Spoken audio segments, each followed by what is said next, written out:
Hey Warriors fans, I'm Scott Warras, and it is time to preview another season. This time we're talking women's tennis with fifth-year head coach Jay Massart.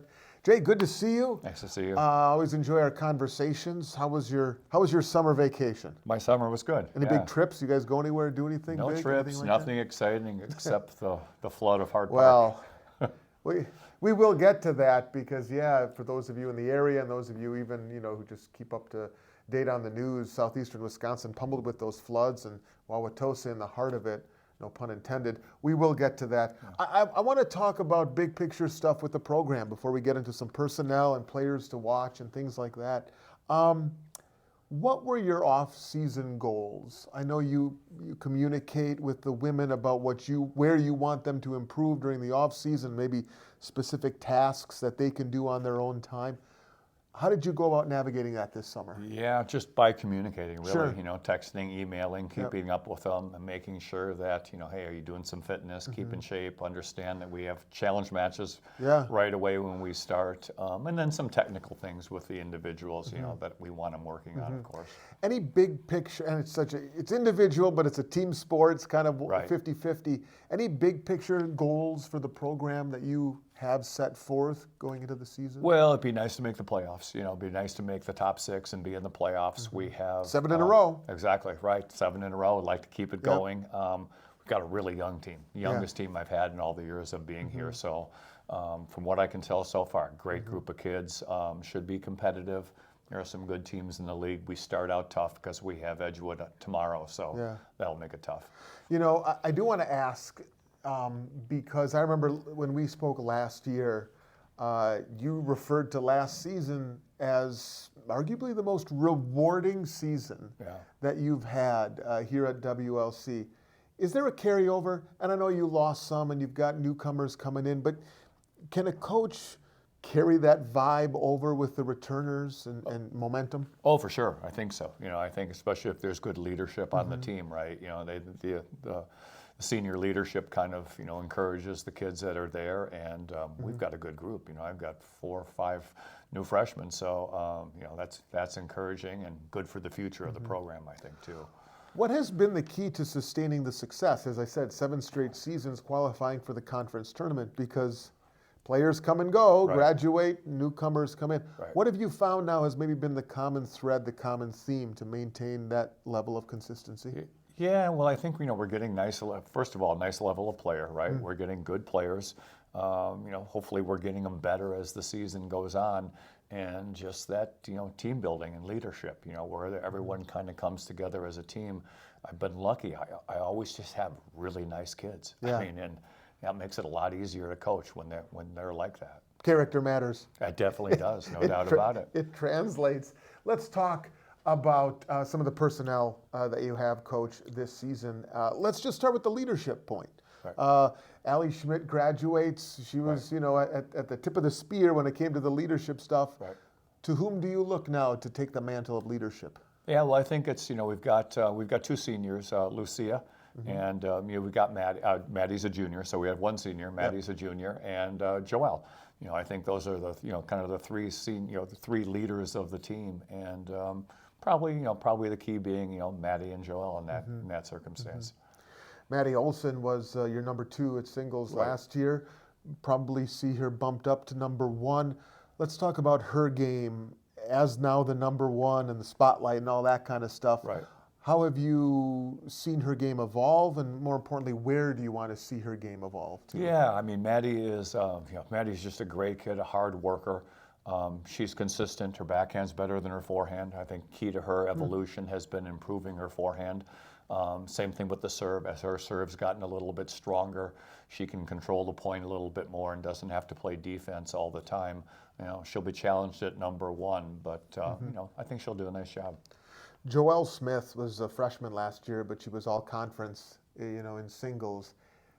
Before we look ahead to what you want out of her, did last year surprise you at all? I mean, in terms of your expectations, a year ago at this time for Joelle Smith, did she surpass maybe even yours to some extent? Maybe not. Yeah, no, I think last year surprised me a lot. The team just was better than I thought it was going to be when we did that week, before school tryout and team building type of thing. And so it was nice. I mean, they just kind of came together and they played well towards the end of the conference season.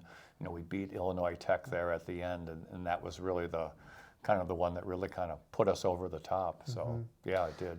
To Joelle's game individually, now that year 2, where does she get better? How do you challenge her? How do you push her in all the right ways to get the most out of her season? Yeah, well, I think she's, first of all, she's self-motivated, so that's, you know, that's easy that way. Her best shot is her forehand.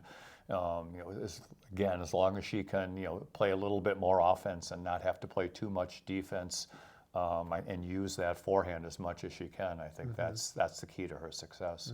So Joelle and Maddie will play one double, so I think, you know, that'll be good for us too. They get, you know, they mesh pretty well together, and should be a pretty good team for us.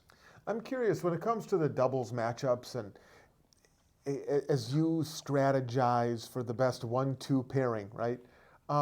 What goes into that decision? Is there certainly, I assume, the X's and O's? Is there some of just how they vibe with one another? What goes into the pairing of doubles? That's something I've always wondered. Yeah, well, you know, there is some X's and O's, you know, strengths and weaknesses, how they balance each other out that way.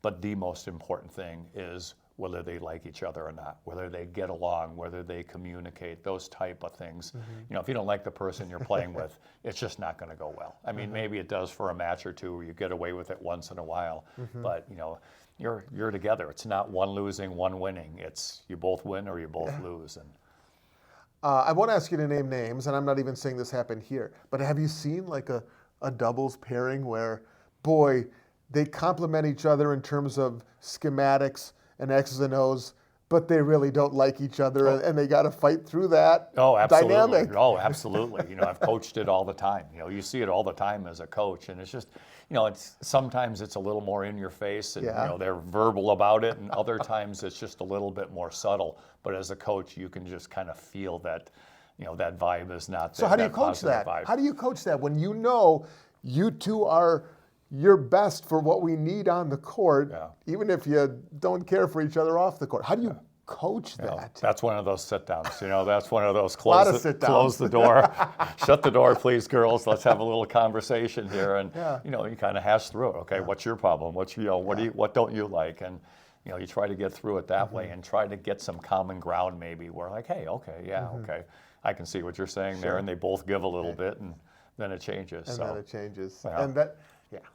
Not a problem with this year's Warriors team. Not. We're just talking Absolutely about, not. You've done a lot of coaching, so I'm curious to pick your brain on that front because character is high. Real quick before we move on off the personnel, players to watch.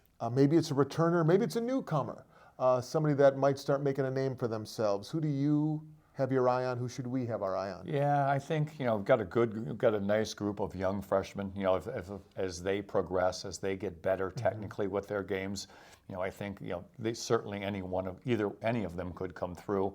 You know, getting Amelia back. You know, Amelia was on our team. She had a great freshman year last year. She also plays track. She was in a boot for much of the summer, and you know, I believe she's coming back in the next day or two here now. So that would make a big difference for us because there's nobody covers the court like Amelia does, and the most important thing in tennis is court coverage. You've got to move around that court. That's exciting stuff. The season opens Friday, be in Madison at Edgewood, and then Saturday, 11 a.m. Against St. Norbert is the home opener.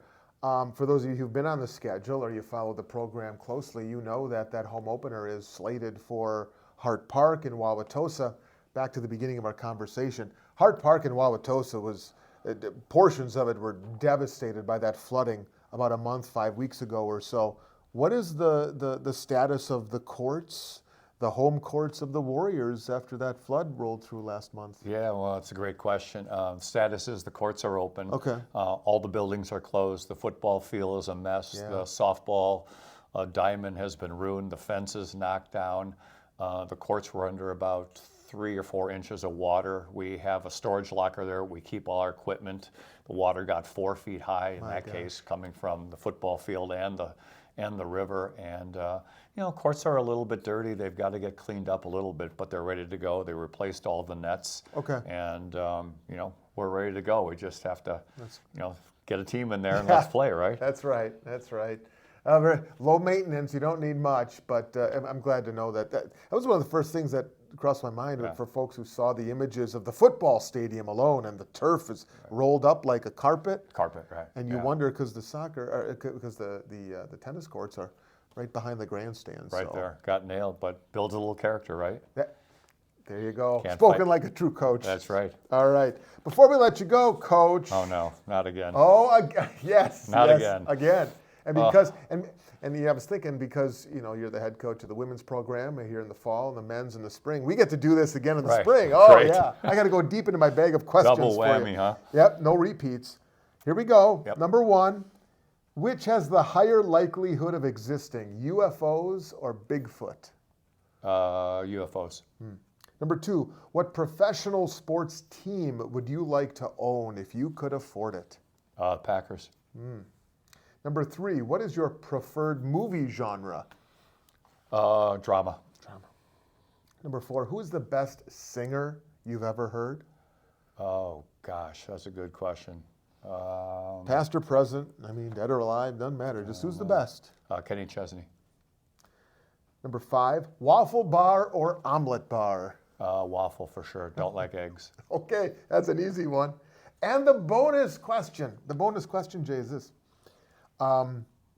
Because we're talking women's tennis here, I'm going to tweak the question in this regard. Who is the one female tennis player you'd love to sit down with and speak to that you haven't? And I know you've met a lot in your career, but who's the one female tennis player you would like to sit down with, never have, and what's the first thing you ask her?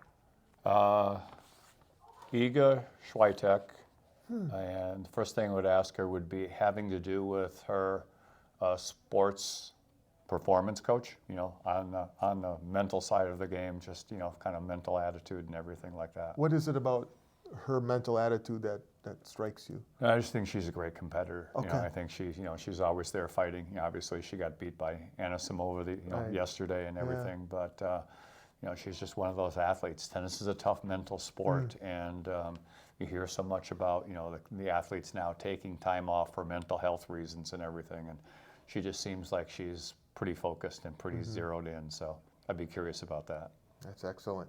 Friday at Edgewood, Saturday, 11 a.m., the home opener at Wauwatosa's Hart Park against the Green Knights, and Coach Massart will have them ready. Thank Good you. to see you, Jay. Yeah, nice to see you too, Scott. All the best. Thanks for watching, everyone.